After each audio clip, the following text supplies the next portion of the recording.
Bongbong Marcos pinahuli na si Senator Bato dahil sa pag-uutos nitong ipabugbog si Manny Pacquiao.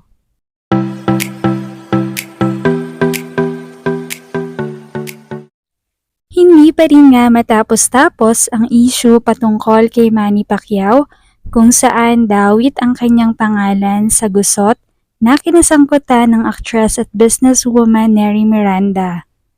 Matapos nga ang temporary freedom ni Neri sa labas ng kulungan, ay pinalitan naman siya ni pambansang kamao sa loob ng selda dahil nga sa pagsisiwalat ni Neri na damay rin si Manny. Buong kababaang loob namang sumama si Manny sa pulisya at nanatili ng ilang araw sa loob ng selda.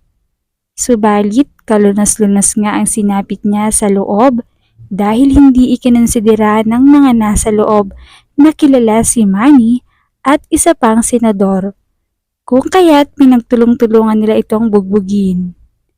Dahil nga sa hindi kinaya ni Manny ang mga sugat at pasa na natamo niya, ay isinugod na ito sa ospital. Dito habang siya ay nagpapagaling, ay napagtanto niyang hindi siya basta-basta pagtutulungan ng mga nasa loob kung walang nag-utos na gawin iyon sa kanya.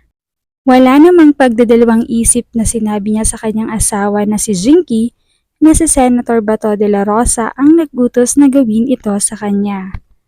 Mayroon kasi silang alitan sa pagitan sa loob ng Senado.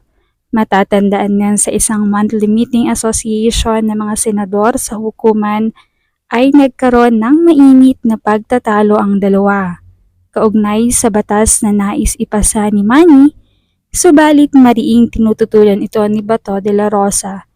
Subalit nakuha naman ni Manny ang boto ng mga kasamahan at lumalakad na ang mga dokumento kaugnay ng pagpapatupad nito pagkatapos pirmahan ng Pangulo. Dahil nga napahiya si Bato ay nagkaroon ito ng matinding galit kay Manny. Ayon pa nga sa balita, ay tuwang-tuwa raw ito nang malamang nadawit si Manny sa issue. Kaya naman nang nalaman itong nasa loob ito ng piitan, ay binayaran niya ang mga tao sa loob upang may gawing masama kay Pacquiao. Samantala, dahil dito ay nagalit din ang Pangulo na si BBM sa ginawa ni Bato kay Manny. Kaya naman itong araw lamang ay sinibak na sa pwesto si Bato.